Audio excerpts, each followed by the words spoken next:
Good evening, Honors Algebra. This is Mr. Lawrence with your flipped lesson for December 19th.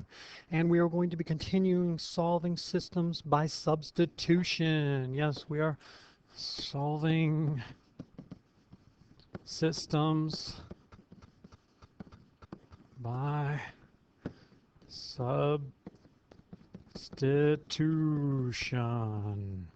All right. And let's say we have kind of an unusual situation like this, where we have x plus y equals 7, and then x equals negative y minus 5. Now, some of you, as I mentioned in class, you're a slave doing things one way, and that hurts your ability in mathematics. Okay, we got to get over the fear. Most of you want to, not most of you, some of you want to solve for y because you're used to getting y alone and y equals mx plus b. Sometimes that is more work.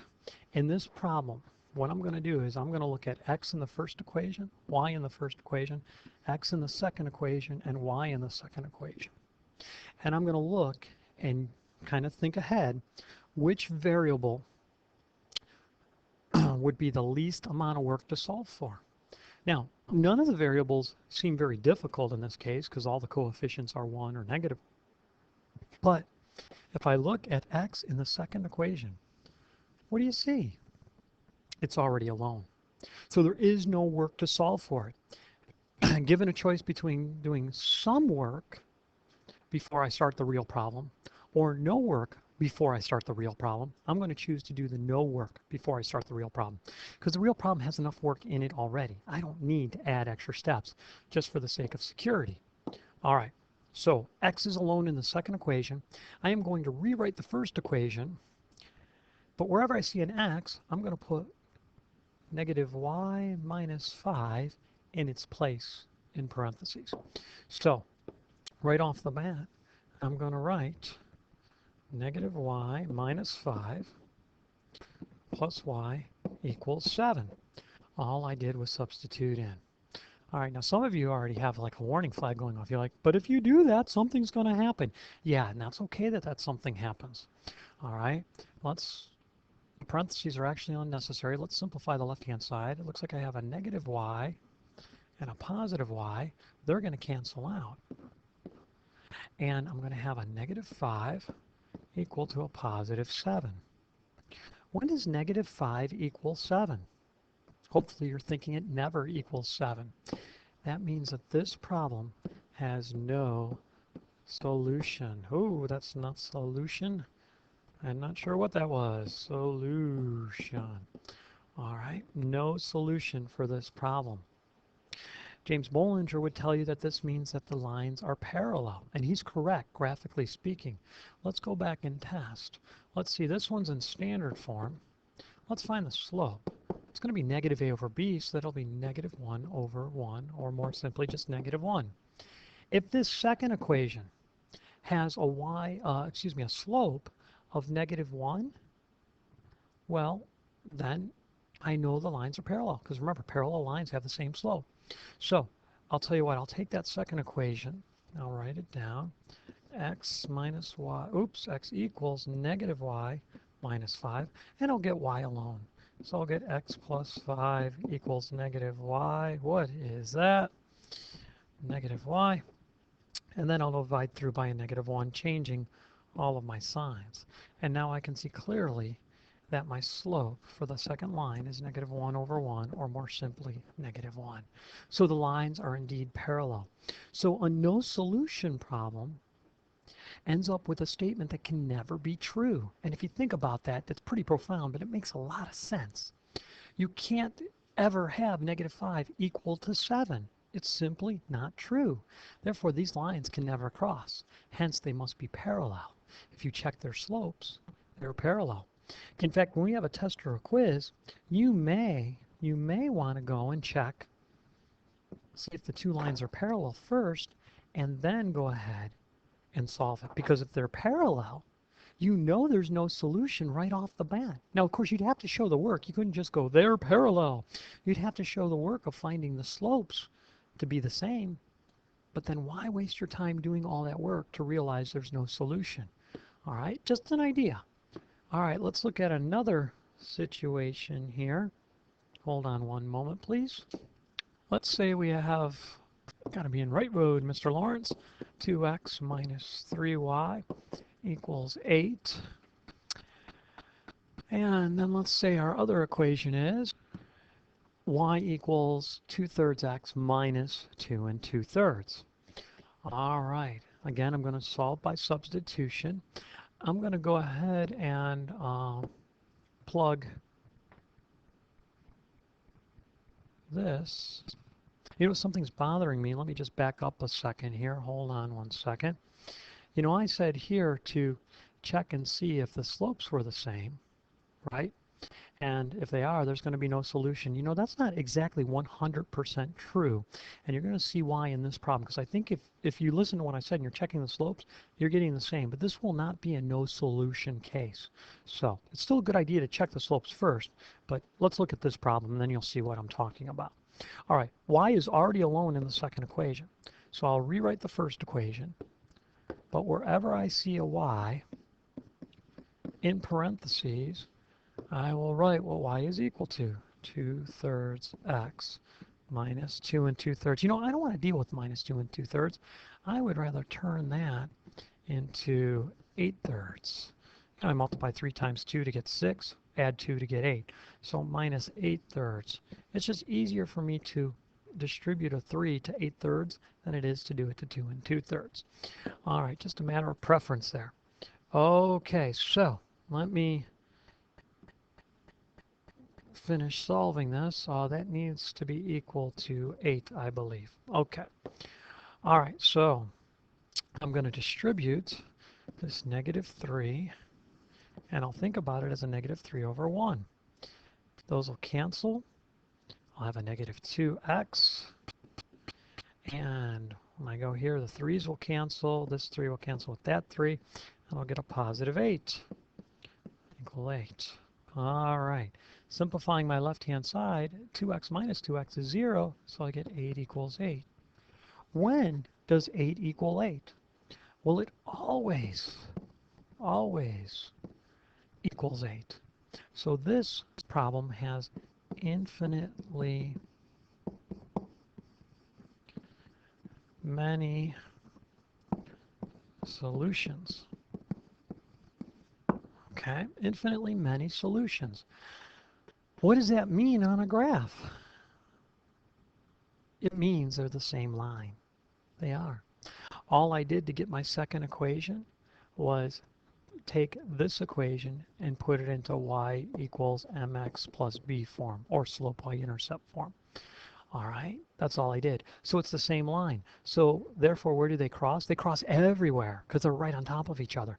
It's actually only one line. So my advice to you is, before solving a system, is to check the slopes. If they're different, if the slopes are different, you're going to get one solution. If the slopes are the same, there's two possibilities. One, there might be no solution because the lines are parallel.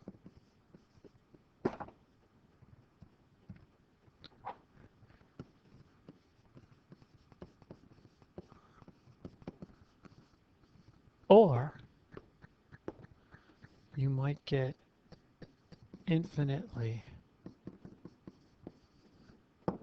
many solutions. Because in fact, they're the same line. All right.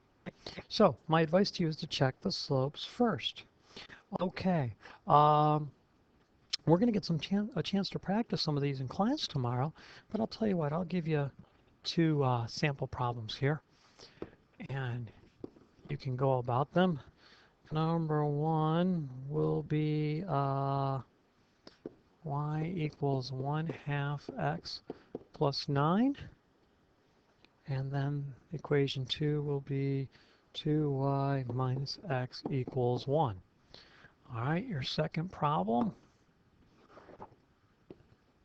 Second problem will be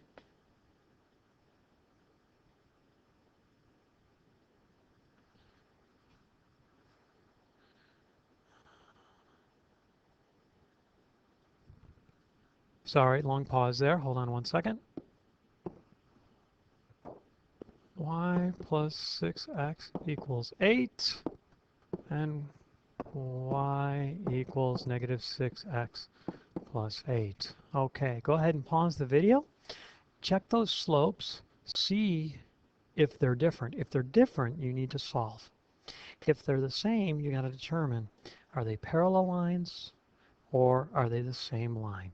And I guess you could tell by finding the y-intercept, or you could graph them. Okay, so go ahead and pause.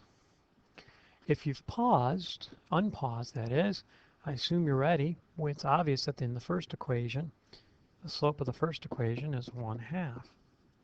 The slope of the second equation, well, let's see, I'm almost in standard form. You know, I could multiply through by -1 and then rewrite it to get x minus 2y equals -1. I multiplied all three terms by -1, and then I rewrote it so my x term comes first. So now I can find my slope using -a over b. I'll get -1 over -2, which will simplify to 1/2. And look at that, the slopes are the same. So I'll test the y-intercepts. If the slopes are the same and the y-intercepts are the same, then the lines must be the same line, and this would have infinitely many solutions. All right, so the y-intercept of the first equation is 9. The y-intercept of the second equation, well, I'll use my shortcut. I need c over b for the y-intercept. It looks like c over b is going to end up being 1/2 as well.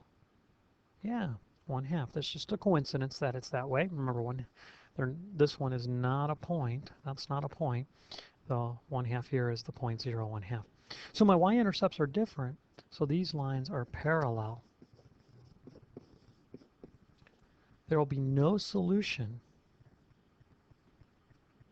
I can't get my page to extend. Okay, so there would be no solution. And we call the system inconsistent. The system is inconsistent. No solution means an inconsistent system. It means they don't intersect, basically. All right, so let's go on to problem number 2. You know, they look kind of like the same problem, don't they? How do they look different? Well, one's got a plus 6x on the left-hand side, and the other one has a minus 6x on the right-hand side. That might tell you something. But let's pretend it doesn't. Let's find the slope of the first equation, and that would be -a over b, so I think it'd be -6 over 1. The slope of the second equation is -6 over 1. Our slopes are the same, so either these lines are parallel or they cross infinitely many times because they're the same line in disguise. Okay, well, let's check it out. My y-intercept of the top equation would be c over b. It's written out of order, but I can tell that c is 8 and b is 1.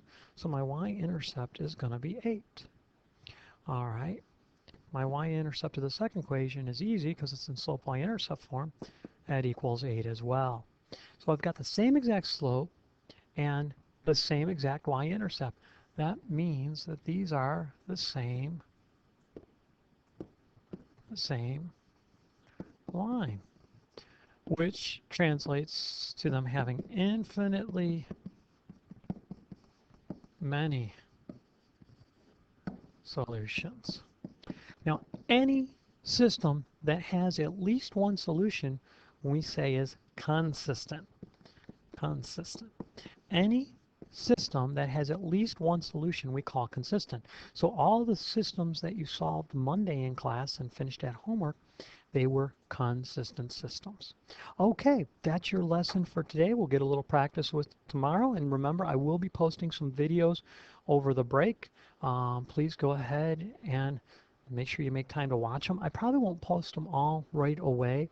I'm going to record them all before I go home Tuesday evening, but I'll probably post them every couple of days, and they'll be titled, winter break videos, review videos. Okay? All right, Mr. Lawrence signing off.